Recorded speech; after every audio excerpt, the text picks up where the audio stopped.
Kevin Warren was recently asked about Matt Eberflus's future with the team, and his answer was extremely non-committal. We're going to talk about that. Plus, as it's Sunday and the game is later on today, we're going to dive into the mailbag to have an exclusive mailbag episode. We're going to get to all that and more right after this. You are now tuned in to Chicago Bears Central, your number one place for all Chicago Bears news and content. What's going on, Bears fans? Welcome to another episode of Chicago Bears Central, your number one spot for everything Chicago Bears related. I'm the host here, Hayes, but more importantly, you guys can follow the channel at Chi Bears Central on every social media platform we happen to be at. Make sure you guys go check us out on TikTok as well. TikTok been popping off. But with that said, let's get into the content, man. And so, Kevin Warren was recently asked about Matt Eberflus and his future with Matt Eberflus to the team. This is when he spoke to the media, and he said this. As we've said all along, we just continually will stay focused on finishing the season strong, take a big picture, methodical look at everything. I'm looking forward to heading to Green Bay tomorrow. Hopefully the team can keep playing well,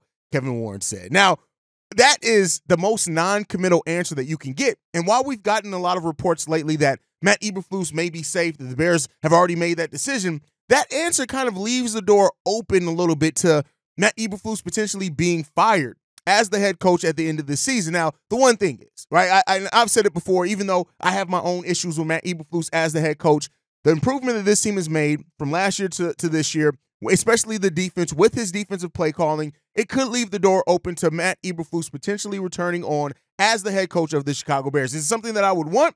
No, I think ultimately it comes down to this for me, right? And that Kevin Warren, Ryan Poles could have their own complete different look at it, and that's perfectly fine. But the way that I look at it is simply this.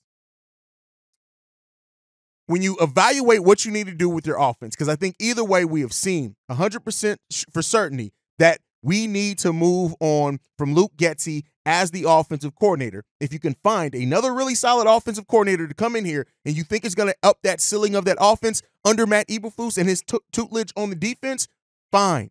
But if you go and evaluate and you see that some of the best offensive minds out there will only come if they get in a head coaching position, that may make it a little bit more interesting. They got to kind of do and get their guesswork and future projecting on if that's going to be the case. And so I think that's part of it as well, but I also think they probably do want to look and see what this team looks like against the Green Bay Packers, make that full decision after that. There's no reason. It's one game left. You don't have to rush to make a decision. I do expect, though, that shortly after the end of the official NFL season, which I mean after the Super Bowl, we will get an answer, if not before then, on what's going to happen with the coaching staff here for the Chicago Bears. But Kevin Warren already talking about he's going to step down and help make some decisions at the basketball end of things. It really makes sense. And so it comes down to, like, I get it, and I know us as Bears fans, we like to look at it and say, if we can beat the Packers and we do it, we're going to get it done. And I don't necessarily see that being the case, right? I don't see that they're just looking at just this Green Bay Packers game to make the decision on the future of the team when they have so much data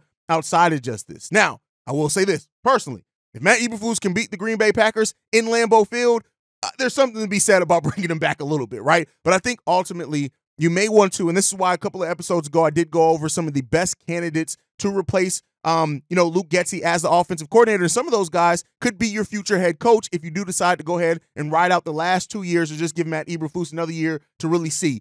If I had to put a percentage on it, and again, keep in mind, me personally, I would never be mad if they fired Matt Eberflus and replaced him this offseason. I wouldn't be mad if as soon as this game ends, an hour later we get a decision. I wouldn't be mad at that.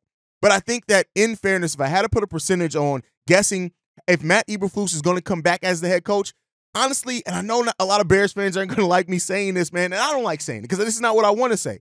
But I think it's about a 60-40 percentage based off some of the things that I'm hearing. Now, that could change drastically, and those are just rumors, right? So you got to look at it. But at the end of the day, we'll see what ends up happening when it comes down to it. And I think that, they have an inkling on where they're going to go with it. But the decision ultimately is not going to be made until afterwards, and we'll see what ends up happening, man. I appreciate you guys. Now, with that said, I want to talk about a little bit about this Green Bay Packers game going down today, this afternoon, about 3:30 Chicago time. And the kind of the things that we want to look for in this game, and we'll still be doing our pregame episodes, so be tuned in for the live pregame show because we'll be breaking everything down there. But I think the Bears on the offensive side of the ball, we have to own the line of scrimmage today against the Green Bay Packers, meaning we have to be able to move the ball when we need to move the ball. That's running wise, that's protecting Justin Fields, opening lanes for our running backs, all those type of things. The the battle at the line of scrimmage for the Chicago Bears is going to be one of the most important battles.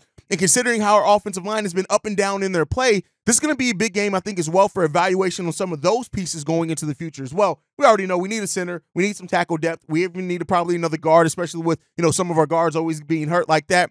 But ultimately, you really want to see how this team steps up against a rival in the Green Bay Packers. I guess if you could call some people doubt calling it a rivalry, and I can understand that to a degree as well, because they've been kicking our ass for the better part of about 18 years. But let's hope that we can get it on the other side of that, man. And the Bears owning that line of scrimmage, and again, the battle, whether it's not them one-on-one per se, but Justin Fields versus Jordan Love is what everybody's going to look. Jordan Love's put together a solid team, got his team in playoff contention. You can't ignore that. I don't like the Packers. I don't care about Jordan Love. But even as a football fan, I have to recognize he's put together a damn good season. Probably going to pass 4,000 yards if he has a solid game today against the Bears. But we have to get to the quarterback. We have to disrupt what Jordan Love is trying to do. And if we can do that and get in his head a little bit early, we got to put him on his ass early. And if we can do that, that's where it starts disrupting some things. You can't overlook the running game at all. That front seven has to be keyed in today. And that secondary that we have that's been forcing turnovers, and the defense overall that's been forcing turnovers, if we can get a defense that forces turnovers today, that's going to be an important game. This is a game that all Bears fans are excited about. Packers fans are probably overlooking us. I wouldn't be surprised if they are. And rightfully so, they have a reason to say that. But if we can play spoiler today and end the Green Bay Packers season while ending our season on a win, revenging the loss we had in week 1, the storyline's right itself. And again, that's me being a petty Bears fan. But with that said, it's Sunday. Let's go ahead and get into the mailbag a little bit today. This first voicemail, this one's from the 479. Hey, Hayes, I watch your show, the Chicago Bears Central Show. Hey, and it's a great show. You do the absolute best of all the YouTubers for Chicago Bears. I gravitated to your show more because you have more common sense. However, I've got a question for you. It came up on NFL Live last night at the end. Swagoo brought up a good point, or an interesting point, about whether we should keep or trade Justin Fields. What happens if Washington and Eric Bieniemy like Justin more than any of the quarterbacks coming out, and instead of wanting to trade our pick and go up, they just want Justin Fields, and they say they'll give us their second pick in the draft, for Justin Fields. That way we would end up with no quarterback, but we would have the first pick, the second pick, and our own 10th pick. The cast on the NFL Live seems to think that would be a no-brainer. You do that, you jump at that. I still think you keep Fields, but that was an interesting point that nobody's really thinking about. What happens if Washington just wants Fields and is saying, hey, we'll give you our number 2 pick for Fields. I'm not sure I don't know if they're going to pass up on that, but I just thought I'd see what your take was on that. Thanks. All right, let me first say, you left this voicemail on the Chicago Bulls Central voicemail line. Make sure you stay in tune with that number. It's a different number for Bears. I almost missed it, so please start leaving it on the Bears Central line. We got you. Thank you for leaving it in. But this is a great question, and one that I can say me, C-Dub, and Bobby have never talked about here. I'm sure some other Bears podcasts have talked about it, but I've never even considered it. So if a team that's drafting in the top 4 wants Justin Fields more than our first overall pick, that gets a pretty interesting if that's the case. Now, looking at Washington, looking at New England, I just don't necessarily see that happening. But if they were, let's say theoretically, we call the Washington Commanders and the Commanders say, we'll trade you the number 2 overall pick, but we, more so than the number 1 pick, we want Justin Fields. That presents an interesting option for the Chicago Bears. Now, I still think if they are committed to Justin Fields being their quarterback, that shouldn't change. Right? That shouldn't change it. In that case, if let's say you call the Patriots and the Washington Commanders, and by some realm of reality, they both are more interested in Justin Fields than the number 1 overall pick, you keep your number 1 overall pick, or you trade it down even further. But I think you keep it. If you want Marvin Harrison Jr., you draft him, or even you get more assets from teams that are even lower on the totem pole. So I don't think, unless the Bears are already committed to trading Justin Fields, I don't think, and I don't foresee either one of those two teams wanting Justin Fields when they have a chance at drafting their own quarterback and developing him within their system. But, hey, weirder things have happened. There's a chance of that, and I guess maybe we'll see. I mean, like I said, there's an angle that I have never, ever thought about a team being more interested in trading for Justin Fields than the number 1 overall pick. I don't even know if there's precedence for that. Like that, I mean, and don't get me wrong, it's a great question to ask because when you're trying to review all the different scenarios, that you're missing a huge one if you don't at least talk about the possibilities of that. But I just don't see it happening. I just don't see it happening. But great question there from the 479. Let's get into this next one. This one's from Donovan. What's going on, Hayes? What's going on, team? It's your boy Donovan, man. Shout out to everybody, man. I hope y'all had a happy new year, man. And I know this year is going to be up for not only Chicago Bears Central, but the goddamn Bears them motherfucking selves. Let's do it. Let's get this shit started, man. But I just wanted to shout out Jalen Johnson, Montez Sweat for their All-Pro honors. You know, that's a good thing, especially for the Bears. We had 2 All-Pros and 2 snubs. That's good to me, honestly. But I do get what you're saying when it comes to DJ Moore. I feel like he could have cleared A.J. Brown, but you know how the national media goes. And then I don't know what the fuck was wrong with them when not putting T.J. Edwards in there. I don't know what the hell happened with that. That boy is having an all-pro season. Fuck the damn Pro Bowl. But as far as my call, it's about them damn Packers, man. Them motherfucking them cheesers. So, you know, just gotta play devil's advocate here, man. I know we riding high with these 2 home wins, but that's just what it is. It's been home wins. That's most of our wins lately. Away, we either lost by 10 or more, or we blew the fucking game. So that we have good control on away games. We just gotta finish them. But as far as the defense, though, we have been playing well, especially the secondary. Especially adding Montez Sweat, we've been playing very well. But the offenses we have been playing have been mediocre. The best ones we played is like Detroit and the Browns. But other than that, Minnesota, Arizona. The Falcons have a decent offense, but they had Taylor Heineke, bro, and it showed. Each quarterback was not that guy. And so we're going against Jordan Love, and as much as I hate the motherfucking Packers, they do have a good offense. Jordan Love is going off, and it's random niggas having 100-yard games. At this point, they just getting everybody into it while we got receivers they can't fucking catch. Like, and that moves me into my next point. Like, how's the defense going to play against a good offense? And as far as offensively, we are missing weapons. Cole Kmet, Darnell Mooney. We need motherfuckers to step up. Tyler Scott, I'm talking to you. You had plenty of opportunity. I need you to put something together this Sunday. I need you to lock the fuck in and catch the ball because you had 2 touchdowns last week. 1, you just got to put your foot in front of the other. And 2, just grab the damn ball. And I know you're a rookie, but get your shit together. We need you to catch the ball. It's the Packers. I ain't got no time. We need you to catch the damn ball because they're going to be on DJ ass, especially Jair Alexander with his shit-talking ass. We need you to show the fuck up and take the top the fuck off. Anyways, I already know, man. We finna spaz the fuck out, man. Either way, up or down, we bearing down, man. Shout out to everybody. Jalen Johnson and Montez Sweat making the Pro Bowl great. All right, we already did our episode. I wanted to congratulate them. Yes, we did have snubs on this team as well. And DJ Moore, TJ Edwards, they are absolutely snubbed in that case. You can make an argument for Cario Santos, but they only carry 1 kicker. The kicker that was above him was 100% for field goals, so that plays a part into it. Now, as far as the second part, can we beat the Packers on the road? That's one of the biggest questions to ask because, listen, this is a tall test. And I understand that the Packers have shown signs of weaknesses, right? But this is a place that we haven't won in Lambeau Field since 2015, 14, something like that, I think. I could be wrong on the date. Somebody check me. Maybe it was 2018. But it's been a long time since we won on Lambeau. And there are things at stake in this game, right? The Green Bay Packers making their postseason hinges on this game. So, you know, it's when you look at it, they have 3 losses in their last 4 games to the Green Bay Packers. So, I mean, and if you want to take it further than that, they have 4 losses in their last 6 games. So, or 5 losses in their last 6 games. This has been a team that their first half of the season has completely flipped in the second half of their season. And so they've lost games at home. They've lost games on the road. They won their last game at home, but they lost the last 2 before that. So, I mean, this is a team in the Green Bay Packers that can potentially lose. But you got it. Oh, I'm sorry. I had that flip-flop. So they started off the season bad. They won their first 2 games out of their first 6-7 games. So wrong on that one. My fault. They actually won their last 2 games. They're 2-2 in their last 4. Flip that around. Got to correct myself on that. I read the schedule backwards. So this is still a team though that you can win against. And they've been playing their better football here later in the season, and they've been putting up they have 3 games of over 30 points in a row. So you want to take a look at that. This is going to be a big test for the Chicago Bears, but if they can take care of business, hey, We'll see, man. I hope that they can take care of business on the road because, listen, we ready to celebrate here at Chicago Bears Central. All right, let's get into this next voicemail. This one's from Ant. Hey, what's up, guys? This your boy Ant.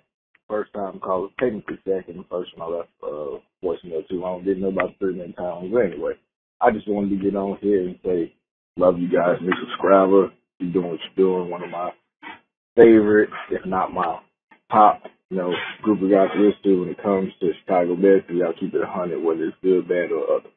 Now, that being said, I'm going to get on my soapbox about Justin Fields. Huge Justin Fields fan. Yes, I am. But I'm a Bear fan first, so whatever Ron Post does, I trust that guy implicitly because he's building a phenomenal roster, one of the best ones we've seen since Lovie Smith. Whatever he does, I will support it because I'm a Bear fan. But I hope he trade that number 1 pick. And from a coaching standpoint, I coach. From a coaching standpoint, this guy has everything that you need for a starting quarterback and to win the big game. Because not that many quarterbacks out there, including these ones they talking about coming out of college, has his escapability, has his runability, and has his heart and determination. That's the main things you need if you want a player from a coaching's perspective. It's heart and determination, and he has every bit of that. Now, from a player perspective, because I played too, that was a question asked the other day. Who would you want throwing you? Who would you want as a receiver passes thrown to? From Caleb Williams or Justin Fields? If it's me, I'm going to say Justin Fields because I know that guy's going to give me time to get out there and get my routes because Luke Getsy routes are absolutely trash, and he's able to buy more time. Not saying Caleb Tate, but Caleb is a carbon copy of Justin, and he ain't escaping that like Justin. From a player's perspective, heart and soul, Justin gives the heart and soul to his teammates. That's all you want from a player perspective. Now, as a fan, straight up eye test, I'm going to tell you right now, I think Caleb Williams is a bust. The guy's too selfish. He reminds me of Johnny Manziel. Too selfish. Can't handle the pressure, and he definitely ain't handling the Chicago pressure. Justin Fields is an absolute pro. Handles it like a pro. And the man deserves the flowers that he should get from this organization that he poured his heart and soul into. Now, if he goes out and does what he does against Green Bay, which I'm pretty sure he will, ride with him. If he goes out and does what he does or don't win against Green Bay, ride with him. You need a team to support a quarterback, not a quarterback to support a team. That's all I got to say, fellas. Love what y'all doing. Keep it rocking. Shut up. Bear down. And Fields has everything you want from a starting quarterback. I mean, yes, but he still needs to progress, right? I'm. You guys know I'm a Justin Fields guy, but I'm also a realistic Justin Fields fan. To say that he doesn't have room that he needs to absolutely grow big time in, it would just be false for me to say. He has the mindset. He's a football head, right? You know he's gonna be watching tape, reviewing tape, looking at his own game. You know those things, but he still has things that he needs to absolutely work on. But I'm like I said, I'm of the mind before you keep building around Justin Fields for the next few years, and if it doesn't work by the end of that 5th year, you keep it pushing. You draft a new quarterback, right? So I think you keep building this thing up. You keep building around Justin Fields' mindset. You get a better offensive coordinator in here, and then you see what happens at that point in time if you've now created the situation where he needs to progress. I know quarterbacks have progressed in different situations, different environments, but every quarterback has their own personal need in an environment of how they're going to progress. And can we create that perfect environment for Justin Fields in the time that we have to make that decision? That's something I would love to see them continue to do that and see where we're gonna be at. And I like the skill set that Justin Fields has. I like his mentality. He has some things that he definitely needs to work on, and I think that happens. And you're saying, like, from a player standpoint, I think that's why you see players like DJ Moore. DJ Moore's recent quote just saying this. I've said it before. I'm going to keep saying it. What makes him not the quarterback? The Houdini act shouldn't put the nail in he's not a running back. He is him. I want him to be the quarterback. That's strong words from Justin Fields. And listen, his teammates have been echoing that for a while now. And look at the chemistry he's had with a true number 1 wideout in DJ Moore. That combination in which he's thrown to, still hasn't thrown an interception when targeting DJ Moore, has been elite. Elite. That combination has been. Now you still need to build other things. He still needs to work on other parts of his game because you can't just be relying on just one. But at the end of the day, if you add Marvin Harrison Jr. to that, and another wideout that has that true number 1 ceiling, man, that can change. And that's not, and again, not just making about Marvin Harrison Jr. You add Neighbors to that, another big wideout that can do some things for you. Again, you're hoping that you're going to see that help Justin Fields along his development and really help him turn into that QB that we want him to turn into. So, let's hope. Let's hope. I agree with you, though, on basically everything that you said. Let's get into the last voicemail for the day. This one's from Dewan. Hey, what's going on with a hey, C-Dub, Cognac boy, this your boy Dewan from the low end of Chicago. I was calling in, just to vent a little bit, because I'm constantly hearing these motherfuckers talk shit about Justin Fields. Like I'm a true Chicago Bears fan. I believe in who we draft, who we get in free agency. I just want us to stick with them and build around them. We never built around the quarterback. We never, help a quarterback progress. We just get them, let them play off natural talent, and expect that to work. No, off-season plays a big part of it. But one of the people I called in was talking about Stephen A. Smith, comparing Caleb Williams to Justin Fields, college stats against pro stats. I feel what he's saying because everybody keeps saying, oh, Caleb Williams this, Caleb Williams there, his stats in college. He's not in the fucking pros yet. He's not in the fucking pros. So why do they compare quarterbacks that's coming out of college to quarterbacks that's in the pros already when they ain't even played a fucking snap? Because if they really want to go there, Justin Fields is better because even if he only played one fucking game, he got more yards than him because he played that one game over him. Until Caleb Williams get in the pros and start showing people who he is, then nobody should say shit because it's hit or miss with quarterbacks. Shit, it's hit or miss with any position. The only motherfuckers who come out really ball out sometimes is defensive players. Or a position where you can't go wrong at. But outside of that, quarterback, when you got a player like Justin Fields is like how can I put it? The modern day Willie Beeman. Like Lamar Jackson is a beast. You know what I mean?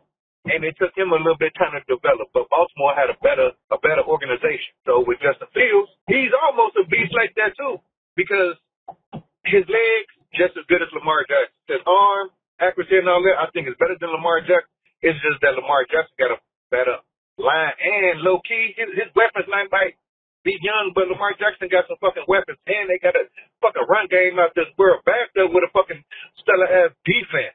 So like I said our defense reminded me of our 2006 defense. They started playing up to that expectations like off season. I think we should develop a 3 technique. I think we got it in Texas Senior.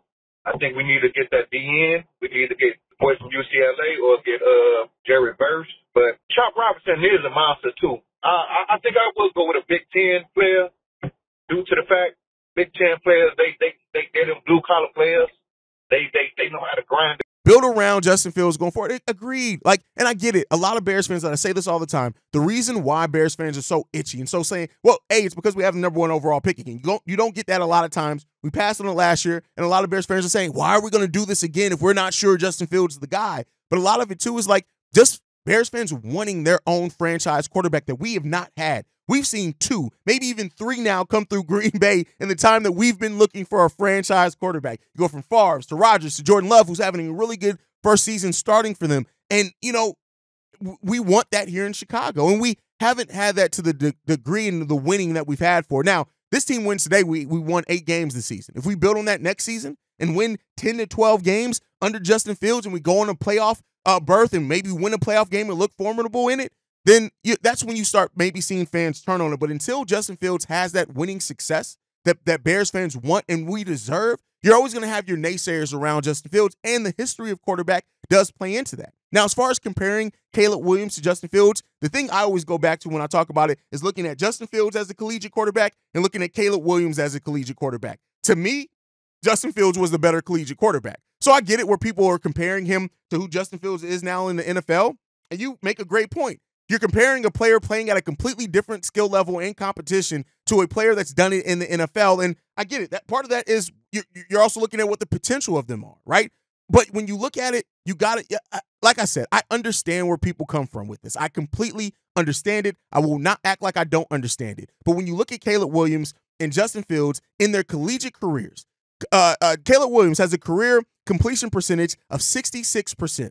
Justin Fields, 68.4%. Justin Fields threw for 5,700 yards over the course of his collegiate career. Keep in mind, that first year with Georgia, he only played 12 games, and it is what it is there.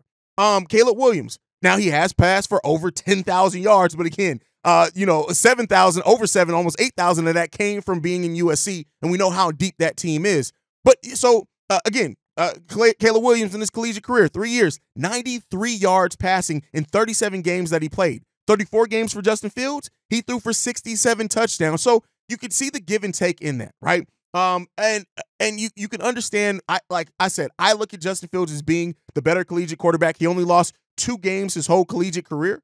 So you got to look at that as well. But at the end of the day, man, I think that you're going to always have naysayers with the Chicago Bears until we start winning with Justin Fields. And so winning cures all. And let's see if the Bears can start winning, especially as soon as next year. All right, guys, thank you guys so much for tuning in to this special mailbag episode, this unexpected one. We'll be live again later on in the day for the pregame show. And C-Dub got the live call, and we'll be live for the postgame show. So make sure you guys stay subscribed to the channel. Tune in for that. Follow the show at Chi Bear Central. You can send us any feedback, questions, comments, concerns, ChicagoBearsCentral@gmail.com. And then lastly, if you want to leave a text message and our voicemail, the number to do so, 773-242-9336. We are the #1 spot for everything Chicago Bears related, thanks to you guys. And like I like to end everything on, Chi-Town up, but Bear down. Love you guys, and FGB. Peace, y'all. This has been a presentation of the Break Media.